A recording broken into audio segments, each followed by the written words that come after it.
విద్యుత్ ఛార్జీల పెంపుపై వైసీపీ చేసిన నిరసనలపై మండిపడ్డారు ఎమ్మెల్యే మురళీమోహన్. వైసీపీ నిర్వాకం వల్లే ఈ రోజు విద్యుత్ ఛార్జీలు పెంచాల్సి వచ్చిందన్నారు. జగన్ అనాలోచిత నిర్ణయాలతోనే ప్రజలకు భారం పడిందన్న ఆయన ఆ మాత్రం ఇంగితం లేకుండా ధర్నాలు చేస్తున్నారంటూ ఫైర్ అయ్యారు. తమ ప్రభుత్వం పేదలెవరికి విద్యుత్ ఛార్జీలు పెంచలేదని స్పష్టం చేశారు మురళీమోహన్.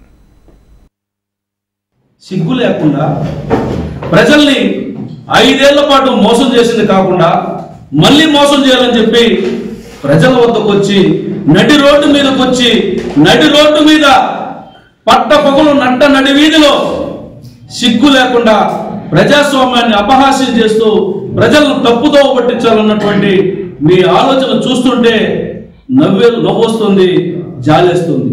ప్రభుత్వ చేతగానితనంతో ఈ ప్రభుత్వ అసమర్థతతో జరిగినటువంటి ఈ నష్టాన్ని భర్తీ చేసే క్రమంలో కూటమి ప్రభుత్వం బాధ్యతాయుతంగా ఆనాడు ఏదైతే మనం మాటిచ్చామో పేద తరగతి వాళ్ళకి, ఎస్సీలకు, ఎస్టీలకి, చిన్న చిన్న షాపులు పెట్టుకున్నటువంటి నాయి బ్రాహ్మణులకి ఎవరైతే 200 యూనిట్లు కన్నా తక్కువ ఉంటుందో వాళ్ళ ఛార్జీలు పెరిగాయా?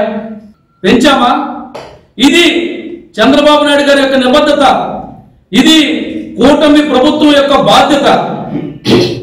సమయంలో కూడా మీరు చేసిన పాపానికి పుట్టినటువంటి బిడ్డ ఈ రోజు రేట్లు పెరగడం అయినప్పటికీ పేదవాళ్ళను దృష్టిలో పెట్టుకొని, చిన్న చితగా జీవితాలు ఉన్నటువంటి వారిని దృష్టిలో పెట్టుకొని వారికి ఎక్కడికి రూపాయి ఛార్జీ పెరగలేదా? ఈ విషయం తెలియదా? జ్ఞానం లేదా? బుద్ధి లేదా? అవగాహన లేదా? రోడ్డెక్కేటప్పుడు ఇవన్నీ తెలుసుకొని రావాలన్నటువంటి ఇంగితం లేదా?